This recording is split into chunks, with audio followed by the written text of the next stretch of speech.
Here's a question. Do you know yourself? See, when you strip away all the noise, do you actually know who you are? At first, it seems like a strange question.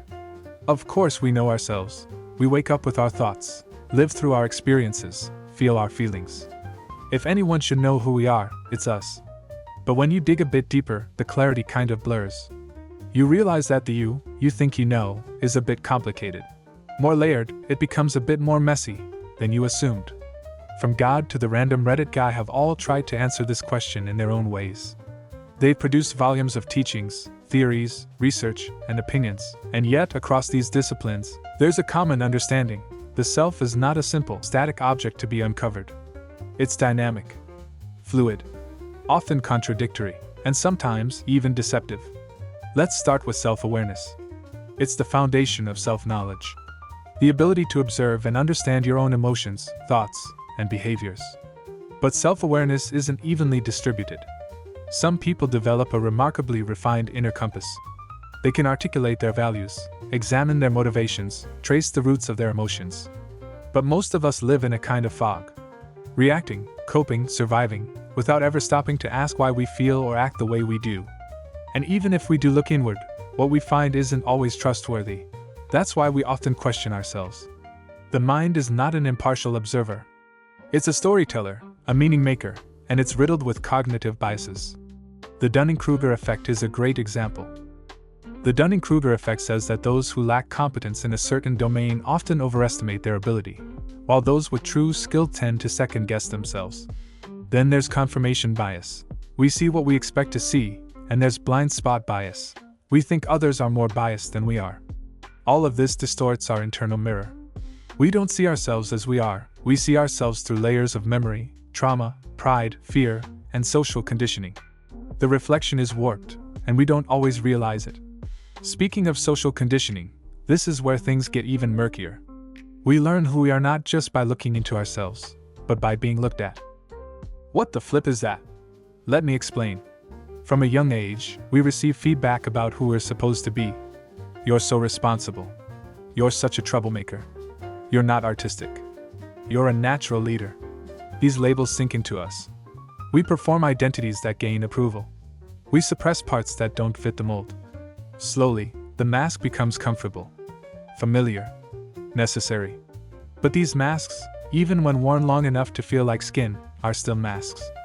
Many of us live our entire lives playing roles that were never truly ours to begin with. Roles shaped by culture, family, gender norms, economic class, religion. And we perform these roles so well, for so long, that eventually we forget we're performing at all. That, too, becomes part of the illusion. Even if we were to somehow see through the distortion and the roles, there's still a deeper truth. We change. The self is not static. Who you were a year ago isn't who you are now, and who you are now won't be who you are in 5 more years. Experiences, relationships, trauma, travel, love, loss, failure, these things reshape us. Sometimes slowly, like erosion. Sometimes all at once, like lightning. Your desires evolve. Your values shift.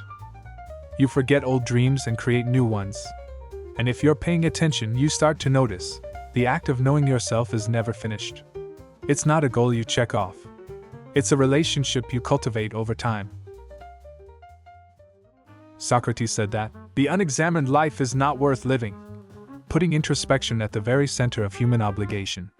There are other philosophers, like David Hume or most Buddhist philosophers, who suggest the self is not even something that can be known, because the you that you are right now, it's already shifting into the next one. It's more like a bundle of perceptions, a stream of consciousness, a convenient fiction our minds construct to make sense of our continuity in time. If that's so, then the question, who am I, is somewhat like grasping at smoke. You can try to catch it, but it slips through your fingers. That doesn't make the search invalid, though. On the contrary, it makes it all the more profound. So where does that leave us?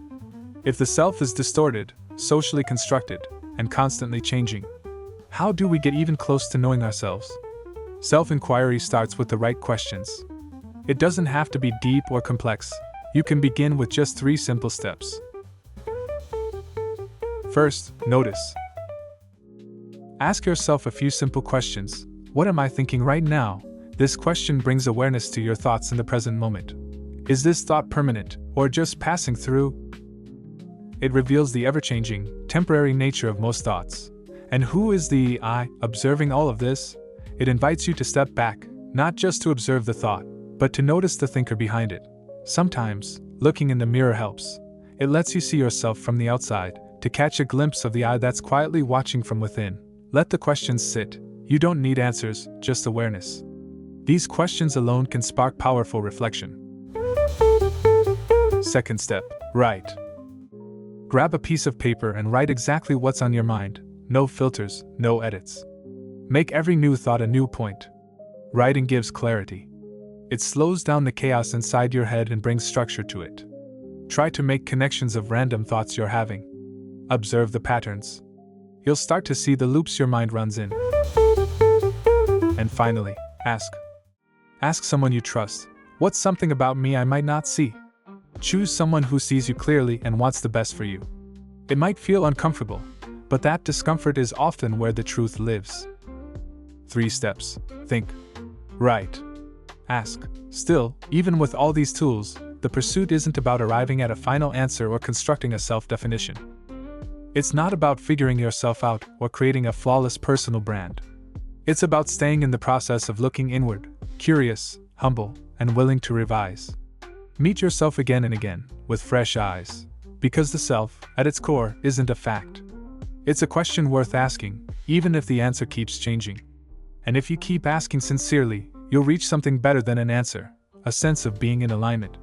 Not with a rigid identity, but with a dynamic truth. And yes, we may never fully know ourselves, but we come closer to meeting the ever-changing self when we choose to keep looking. And maybe that's what it means to truly know yourself.